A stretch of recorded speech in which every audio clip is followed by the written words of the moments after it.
10वीं पुतली प्रभावती की कहानी। एक बार राजा विक्रमादित्य शिकार खेलते खेलते अपने सैनिकों की टोली से काफ़ी आगे निकलकर जंगल में भटक गए।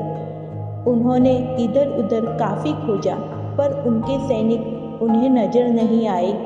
उसी समय उन्होंने देखा कि एक सुदर्शन युवक एक पेड़ पर चढ़ा और एक शाखा से उसने एक रस्सी बांधी। रस्सी में फंदा बना था। उस फंदे में अपना सर डालकर झूल गया। विक्रम समझ गए कि युवक आत्महत्या कर रहा है। उन्होंने युवक को नीचे से सहारा देकर फंदा उसके गले से निकाला तथा उसे डांटा कि आत्महत्या न सिर्फ पाप और कायरता है, बल्कि अपराध भी है। इस अपराध के लिए राजा होने के नाते वे उसे दंडित भी कर सकते हैं। युवक उनकी रोबीली आवाज़ तथा वेशभूषा से ही समझ गया कि वे राजा हैं, इसीलिए भयभीत हो गया। राजा ने उसकी गर्दन सहलाते हुए कहा कि वह एक स्वस्थ और बलशाली युवक है, फिर जीवन से निराश क्यों हो गया? अपनी मेहनत के बल पर वह आजीविका की तलाश कर सकता है। उस युवक ने उन्हें बताया कि उसकी निराशा का कारण जीविकोपार्जन नहीं है और वह विपन्नता से निराश होकर आत्महत्या का प्रयास नहीं कर रहा था। राजा ने जानना चाहा कि कौन सी ऐसी व्यवस्था है जो उसे आत्महत्या के लिए प्रेरित कर रही है। उसने जो बताया वह इस प्रकार है। उसने कहा कि वह कलिंग का रहने वाला है तथा उसका नाम वसु है। एक दिन वह जंगल से गुजर रहा था कि उसकी नज़र एक अत्यंत सुंदर लड़की पर पड़ी। वह उसके रूप पर इतना मोहित हुआ कि उसने उससे उसी समय प्रणय निवेदन कर डाला। उसके प्रस्ताव पर लड़की हंस पड़ी और उसने उसे बताया कि वह किसी से प्रेम नहीं कर सकती, क्योंकि उसके भाग्य में यही लिखा है। दरअसल वह एक अभागी राजकुमारी है, जिसका जन्म ऐसे नक्षत्र में हुआ कि उसका पिता ही उसे कभी नहीं देख सकता। अगर उसके पिता ने उसे देखा तो तत्क्षण उसकी मृत्यु हो जाएगी। उसके जन्मते ही उसके पिता ने नगर से दूर एक सन्यासी की कुटिया में भेज दिया और उसका पालन पोषण उसी कुटिया में हुआ। उसका विवाह भी उसी युवक से संभव है जो असंभव को संभव करके दिखा दे। उस युवक को खौलते तेल के कड़ाह में कूदकर जिंदा निकलकर दिखाना होगा।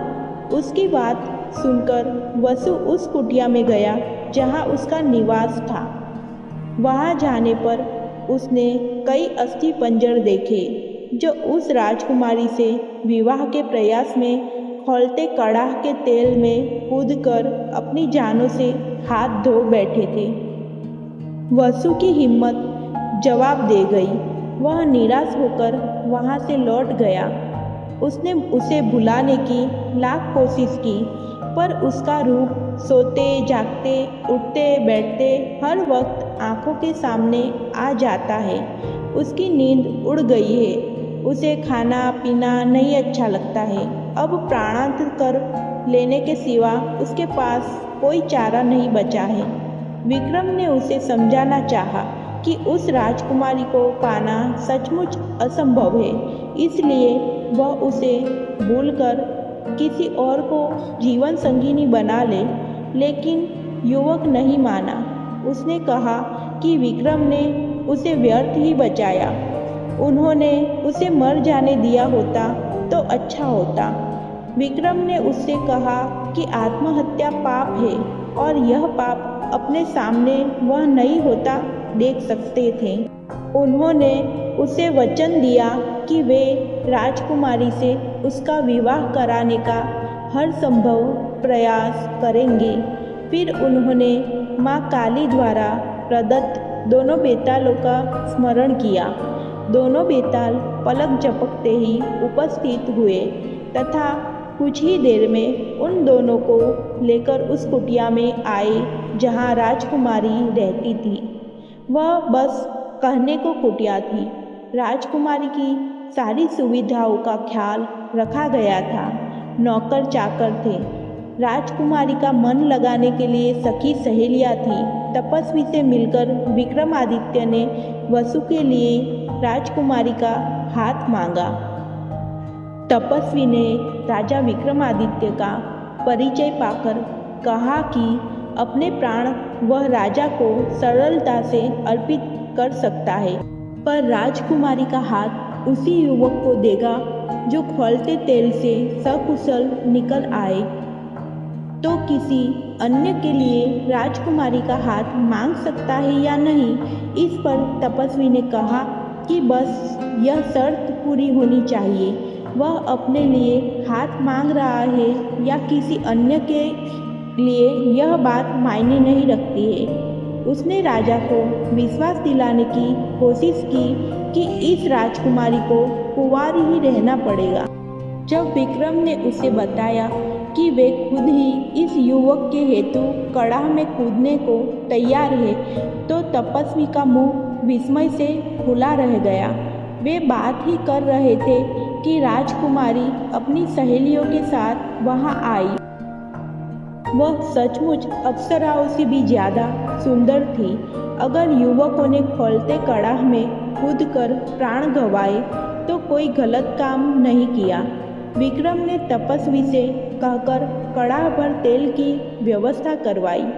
जब तेल एकदम खौलने लगा तो माँ काली को स्मरण कर विक्रम तेल में कूद गए। खौलते तेल में कूदते ही उनके प्राण निकल गए और शरीर भुनकर स्याह हो गया। माँ काली को उन पर दया आ गई और उन्होंने बेतालों को विक्रम को जीवित करने की आज्ञा दी।